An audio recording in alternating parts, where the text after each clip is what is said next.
नमस्कार, मैं संजीव सुमन आपका न्यूज़ 24 बाइट पे स्वागत करता हूँ। आज से मैं अपना 9:30 बजे से स्पेशल शो शुरू करने जा रहा हूँ, जिसमें मैं महत्वपूर्ण घटनाओं के बारे में जानकारी दूंगा।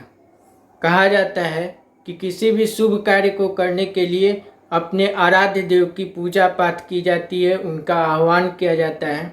तो अभी सावन का पावन महीना चल रहा है, जिसमें भगवान शिव की लोग आराधना पूजा और उनकी मनोकामना पूर्ति के लिए, अपनी मनोकामना पूर्ति के लिए उनसे व्रत करके उनका पूजन पाठन करते हैं। लेकिन अभी कोरोना काल के चलते उनका महत्वपूर्ण कांवड़ यात्रा रुका हुआ है, जिसमें लाखों करोड़ों लोग अब भगवान शिव की आराधना करते हुए जलाभिषेक करने जाते हैं।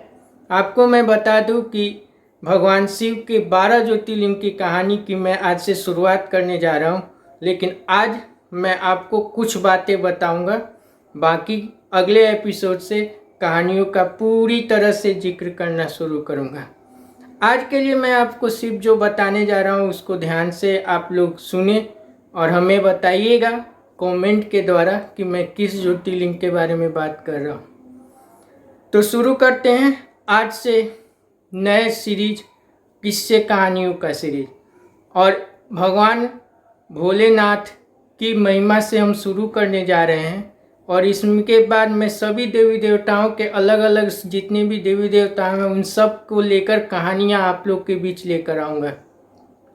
तो इसीलिए मैंने इसका नाम रखा है तीर्थ भूमि, अर्थात उन तीर्थों के बारे में जहाँ की भूमि को पवित्र माना जाता है और लोग वहाँ जाकर अपनी सभी मनोकामनाएं पूरी करते हैं और साथ ही साथ भगवान या देवी देवताओं की आराधना करके अपनी मनोकामना और अपनी जो भी इच्छा होती है उस सबको पूरा करते हैं।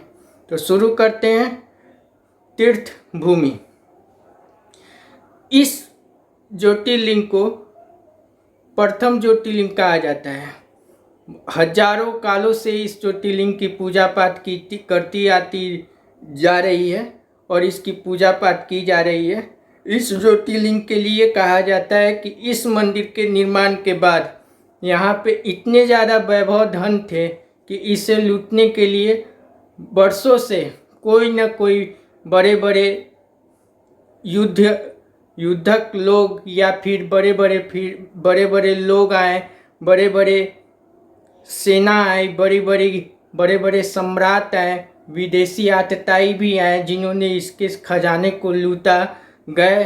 कहा तो ये भी जाता है कि इसे लगभग 10 बार से ऊपर इसके खजाने को एक विदेशी आतताई ने लूटा है। यहाँ तक कि कुछ लोगों ने इसकी मूर्ति के शिवलिंग के खंडित भी करने का काम किए हैं। जब भारत आज़ाद हुआ तो इस शिवलिंग को बनाने और इस मंदिर को भव्य प्रदान करने के लिए भारत के प्रथम प्रधानमंत्री, भारत के प्रथम उप प्रधानमंत्री और गृह मंत्री के साथ साथ भारत के प्रथम राष्ट्रपति, तीनों के बीच मनमुटाव भी देखने को मिला। कहा तो ये भी जाता है कि इस बात को लेकर उस समय के प्रधानमंत्री ने गुस्से में आकर अपने आप को सबसे बड़ा धर्मनिरपेक्ष घोषित करने के लिए उस समय के प्रथम राष्ट्रपति को एक लेटर भी लिखा था और उन्हें इसके जीर्णोद्धार में जाने से मना किया था। क्या वो राष्ट्रपति प्रधानमंत्री के लिखे लेटर के बाद वहाँ गए, उन्होंने जीर्णोद्धार किया, उन्होंने इसका शिलान्यास और फिर बाद में इसका उद्घाटन किया? ये कहानी किस ज्योतिर्लिंग की है आप लोग सोचिए। अगले वीडियो में मैं आपको इस ज्योतिर्लिंग का नाम से साथ साथ इसकी कहानियों की पूरी सीरीज शुरू करके से लास्ट तक आपको बताऊंगा। तो अगर अभी तक आपने हमारे चैनल को सब्सक्राइब नहीं किया है तो प्लीज़ न्यूज़ 24 बाइट को ज़रूर सब्सक्राइब कर लीजिए। तब तक के लिए नमस्कार।